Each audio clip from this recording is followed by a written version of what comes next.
Alright, today we're going to do a review of my Tavor 7. I originally purchased this back in late 2020 and had it probably shot, say, close to 1,000, maybe 1,100 rounds through it.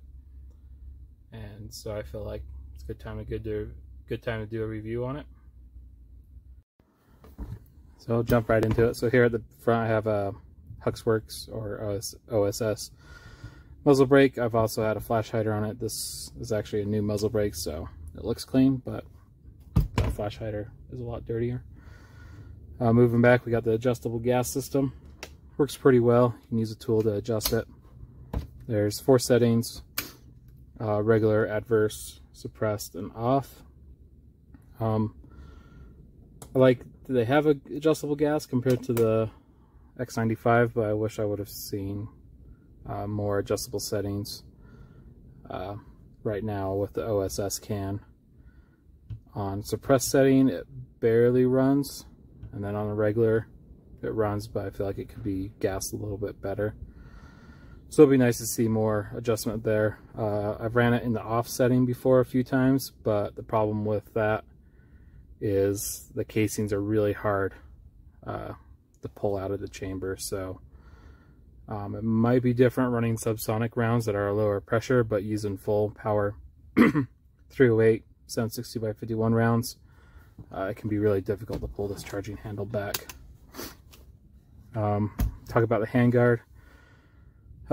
Originally this was black. I Cerakoted it so it matched. I think it looks better. The handguard's okay. I think it looks good. I mean, the angle here kind of ties back to the original Tavor SAR. But functionality wise, I feel like it could be a little bit better. It's really tall and it's also short. Would have been nice to see them make it a little bit longer. And then I really don't care for having a mix of M-lock and then having the mix of Picatinny rails down here. It's just like, I think it would have been better to have M-lock on the top and the bottom and not worry about trying to tie the design back to the original SAR. I actually have, let me grab it. It's kind of experimenting with 3D printing a different handguard. As you can see, I kind of thinned it, made it a little bit thinner, then made it straight. So I have M-lock on the bottom, M-lock on the sides. Made it a little bit thinner so you can grab it a little bit easier. It's pretty tall. So you can't really C-clamp it. Moving back, let's see. Got a Surefire light, QD mount. There's no QD mount on the front like there is on the X95. So you're gonna have to add something if you want to run a sling up here, either up here or up on the rail. Charging handle works fine. You have this little lever you have to push, pull it back.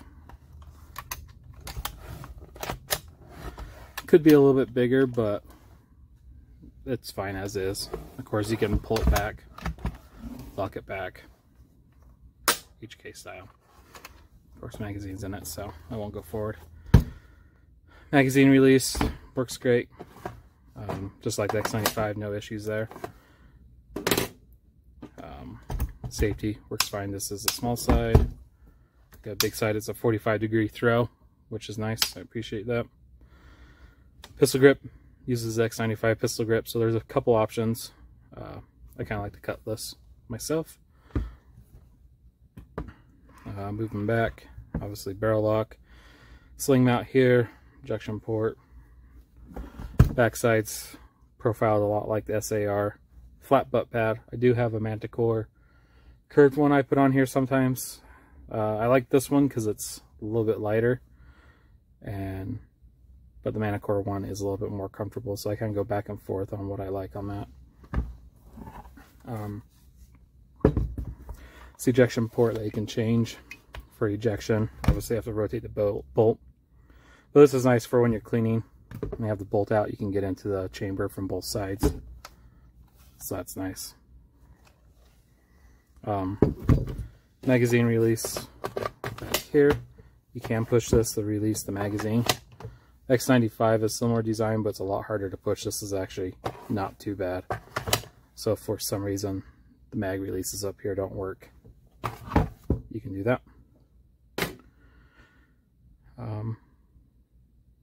Okay, next I'm going to show the weight.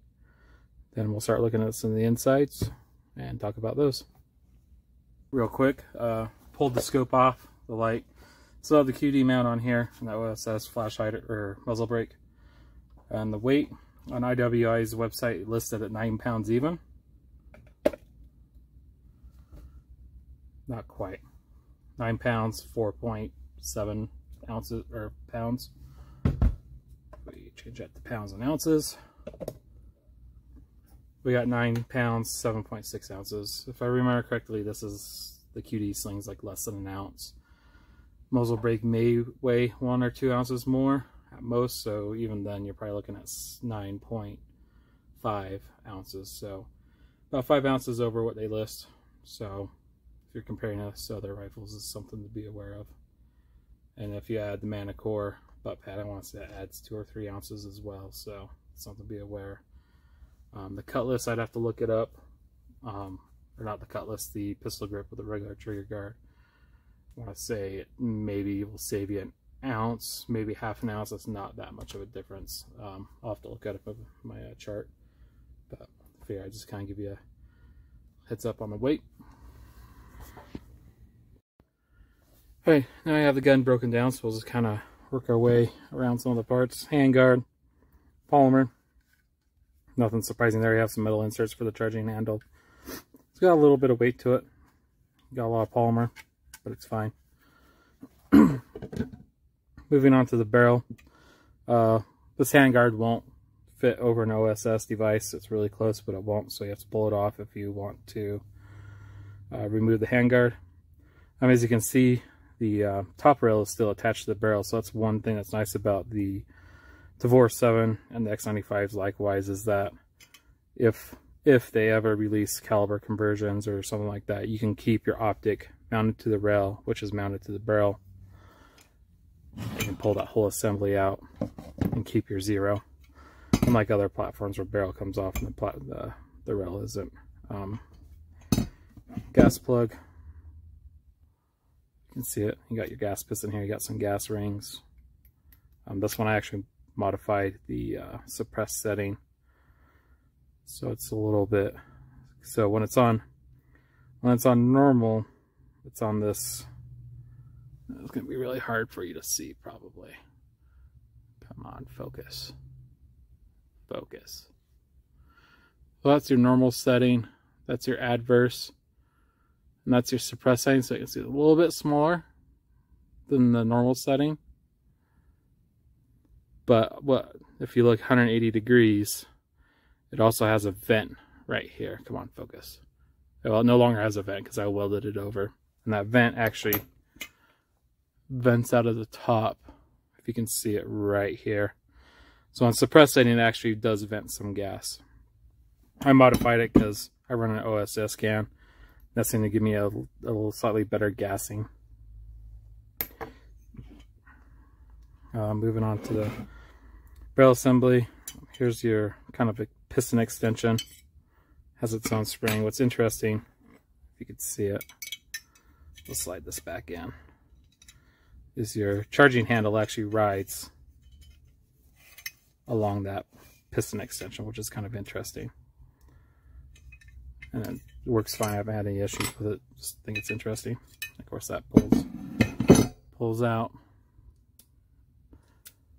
for your switching up.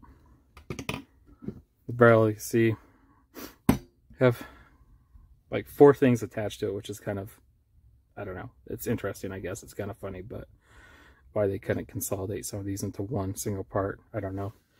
Probably contributes to the weight a little bit, but you can see you got your gas block here. You may have like your support for your gas piston extension, and also attaches to your rail. Back here you have your charging handle. It keeps it aligned back here. And then you have another extension, so it's like all these little things attached to it. It's kind of interesting. Barrel, they moved the locking cut out to the bottom. So like on the X95 and Tavor, you run the risk of damaging your charging handle if you unlock this. Tavor 7 charging handle's up here. There's nothing in the way of this, so you could have the gun completely assembled, unlock it. You're not going to be able to pull the barrel out with a handguard and stuff on still, but you're not going to damage anything. So that's kind of nice. So you don't hear about people messing up their charging handle rod. Moving back to the barrel. Looks like they do have like some kind of vent holes here on the side. Of course, top rail. No backup iron sights like the X95. Would have been nice to see that. That's kind of just a nice thing to have. It's attached with Allen screws. All the screws on it are Allen screws. Even the pistol grip screw they changed to an Allen screw. It's better than Phillips, but not as good as Torx. So it is what it is. Let's move to, I guess, the chassis or the polymer shell next. Like other IWI guns, they have a polymer shell and an aluminum chassis inside. See the working bits in there. It's very similar to an X95. If you ever taken one apart, look down in there. It's pretty much the same. I won't be surprised if some of these parts actually interchange with X95. One thing I did do, improve the trigger pull. Let's see if it will focus. This is going to be really hard to see because it's dark in there, but you have the spring on the trigger, and normally it has tension on it, but I pull it out, reinstall it so it doesn't have any tension on it.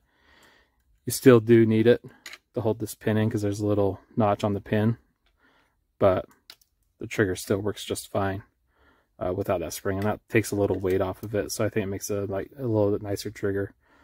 Something you can do on X95s if it has a one-piece trigger. Earlier X95s have a two-piece trigger, and in my experience it doesn't work with that. But Tavor 7 and newer X95s a one-piece trigger. Pop that spring, reinstall it so there's no tension on it. A little bit better trigger pull. See some steel components here. Of course you have the aluminum chassis in here. Let me pop. Probably see. I don't know if you can really see in there. There is actually a little bit of storage in here, so I'll put stuff like, you know, spare batteries or whatever in there. A little bit of storage so you can put stuff in there.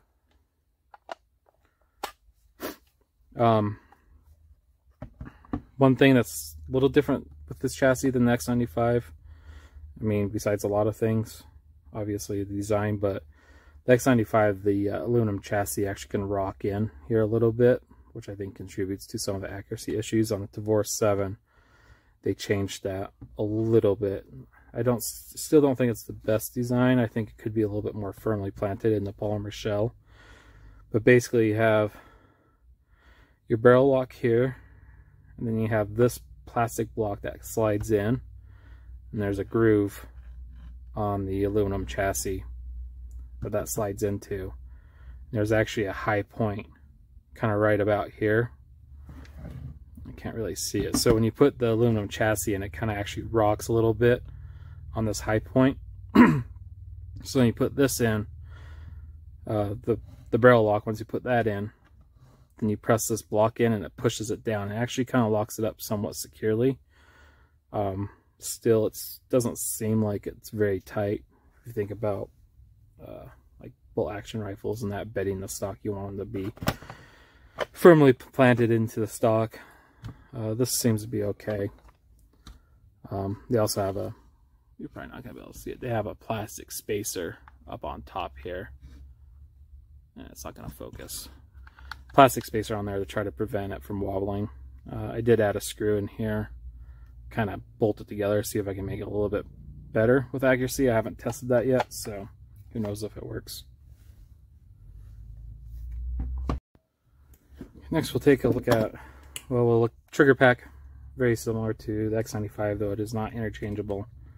There's your SIR, or your release. No Geisley pack available for these yet, but Shooting Sight, I believe, makes one. It's supposed to be better. I haven't tried it. Bolt carrier. and bolt and group and all that. Probably the first thing you notice about this thing is this big recoil spring, and then you also have this polymer guide rod here. Feels kind of, I don't know, weird to have a polymer guide rod there, but it works fine. You have some metal reinforcements around here on the back side, and this is kind of more of a rubber piece back here. And then your bolt locking to prevent the bolt from rotating is actually this lever assembly here. When it goes in to the receiver, it actually gets pushed up right here. You can see that, and then you can also push it here, and then that allows it to rotate. You can see that.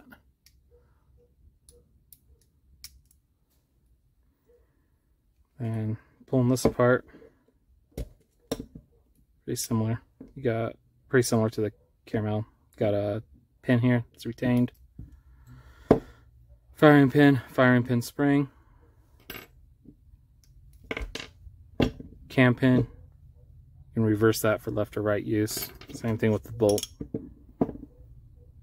Kind of a long bolt, kind of AR-15 like. You got the multi-lugs like an AR-15. You do have dual ejectors. Striker is a lot different. You have a spring in here and a detent there, so that's a little different, but kind of similar to an AR-15 design or an AR-10. On the front, that's where your piston extension hits, right there. Yeah. All right, so in conclusion, well, I guess not conclusion quite yet, but I said I probably shot close to 1,000, below over 1,000 rounds through this with brass case ammo, 100% reliable, no issues whatsoever. Steel case, when I first got it, I'd get about 1 out of 4 rounds the primer wouldn't detonate. So I pretty much shot brass through it for the most part, and then after I had probably about 300 or 400 rounds through it, I tried some steel again, and it was a little bit better. I got only about 1 out of 20 rounds would fail to detonate, so it seems like as it broke in, it got a little bit better with steel case.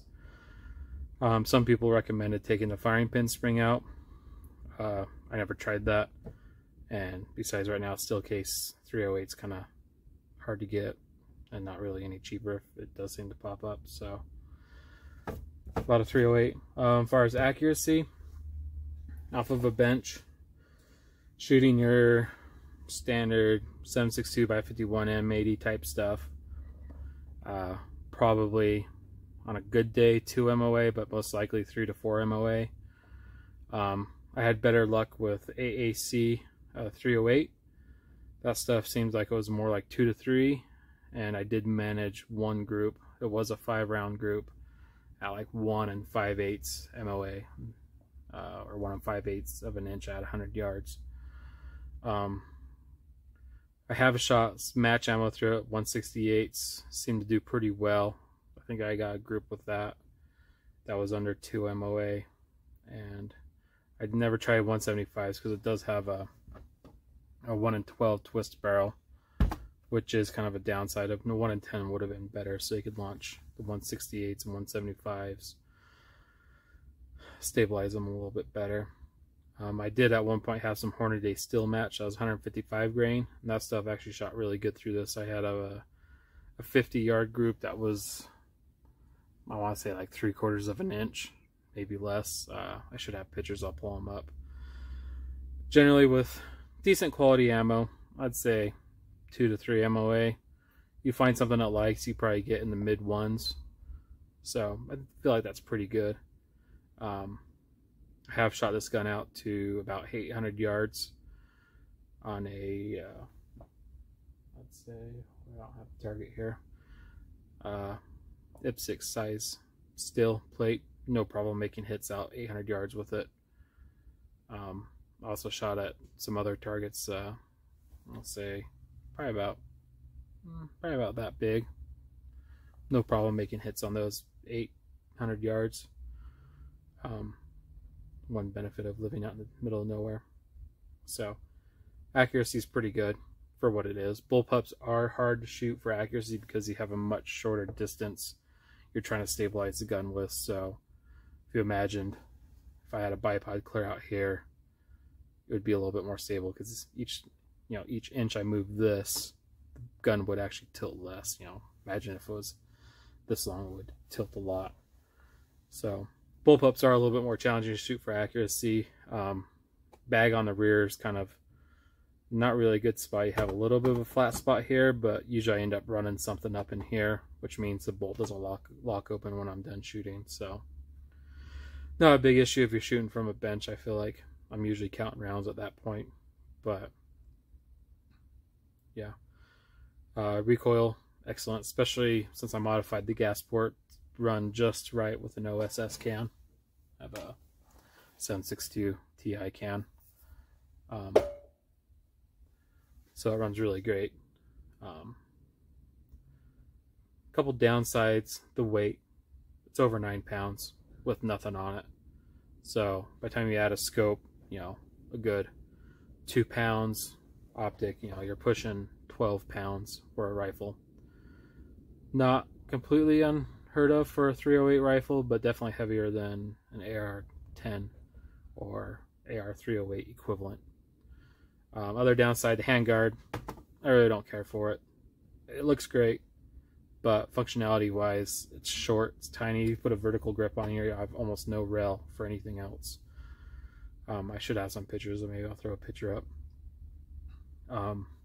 It's tall. Really would have rather seen like M-locks along the bottom, kind of like I did on here. No reason they couldn't have extended it a little bit, give yourself some more room. They could have done a notch through here. Manticore Arms does make a handguard. It's kind of similar to this, but it's a lot taller. So I really didn't care for the design. I feel like the look of it's kind of weird. He went to integrate that flashlight in the bottom, and it just doesn't do it for me. Black Label makes an aluminum handguard. No experience with that because it's pretty new. I think it looks kind of funny on the gun, so I probably won't buy it, but you can look at pictures. It does come down a little bit smaller, so you could C-clamp it a lot better. Typical with IWI guns. Oh, back to the accuracy. Sorry. The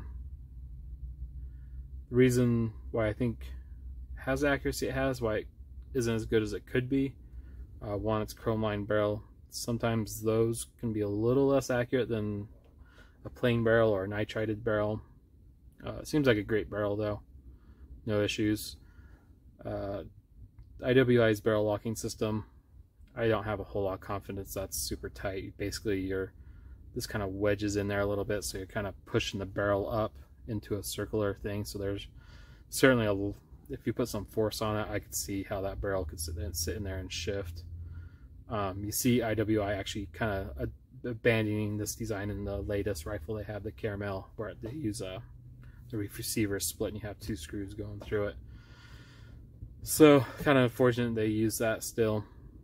It was kind of like one of their, I guess, trademark things they've had on other guns. You see it on the X95s, ARAD, and other guns. So, but it is what it is. And then the other thing with accuracy that was also going to lead to another point is the aluminum chassis and the polymer shell.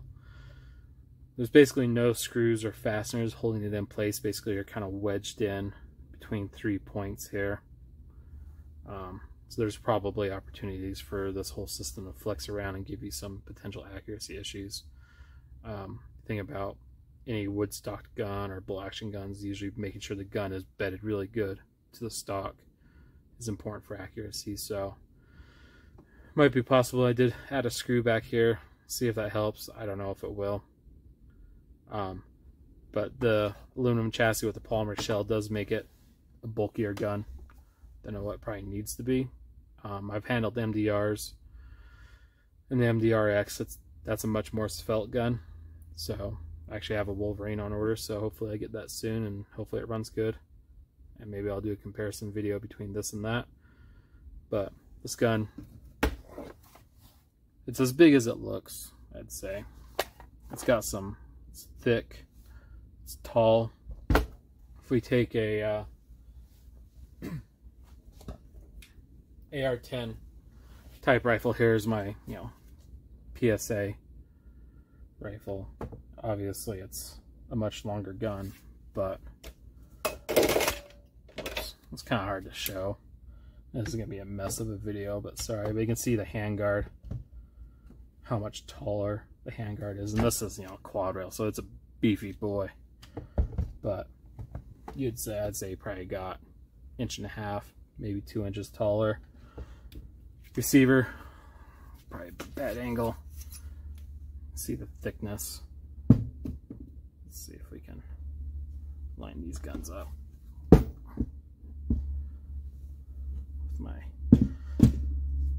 Let's see, Tavor is probably a little thicker in the receiver area. Obviously the handguard on the PSA is thick, but you could imagine if it was a thin M-lock or something like that, it would be a lot thinner.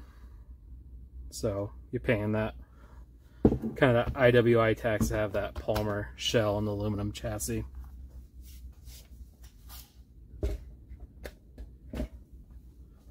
And the polymer shell is nice because if it gets scratched, you don't have to worry about rust or corrosion. It's not going to be shiny if it gets worn off. It might polish the plastic, but it's not going to be a polished metal look. So there's trade-offs, but I probably would have, I think personally I prefer kind of the design of the MDR, but the MDR has its own problems, so we'll see how the Wolverine shakes out. But in conclusion, I think it's a great rifle. I think it's probably one of the best bullpups you can buy. Really the only downside is probably the weight, and it could be a little bit more accurate. If you made this gun exactly as is and shaved off maybe a pound, got accuracy where it could get a little closer to 1 MOA, I think it would be a very solid gun. Reliability is excellent. All the parts are real well built. Really beef out, have any concerns about longevity, parts breakage, stuff like that. I have an X95, I have like 9,000 rounds through it, and I only broke a firing pin spring so far. So IWI does make tough guns, but they end up a little bit on the heavy side, a little bit on the bulky side. But for a 16-inch 308, it's still compact. This is as long as a short-barreled AR-15.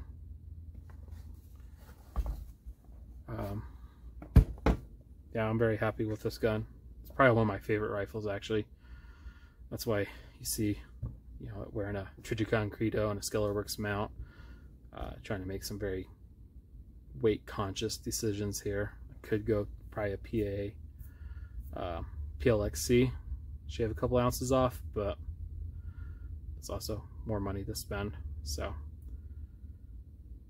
a lot of people talk about they'd like to see this gun downsized into a 5.56. I think that would be a very solid option. If IWI ever does that, I think it would be a good gun, especially if they could get the weight a little bit less than 8 pounds. Make it a little bit lighter than X95. So, in conclusion, I think it's a solid rifle. I'd buy it. I'd buy it again. I already bought it, but if you're thinking about a 308 rifle and you want something that's robust and reliable, can't go wrong. There is a new contender on the market, the Desert Tech Wolverine. But given Desert Tech's hit and miss reputation with MDR and MDRX, it is yet to be seen if that's going to be reliable and durable as the Tavor 7. But I have one on order, so when I get it and I get some rounds through it, I'll do a video on that, compare it. But in the meantime, I think this is probably your best option for a bullpup. Thank you.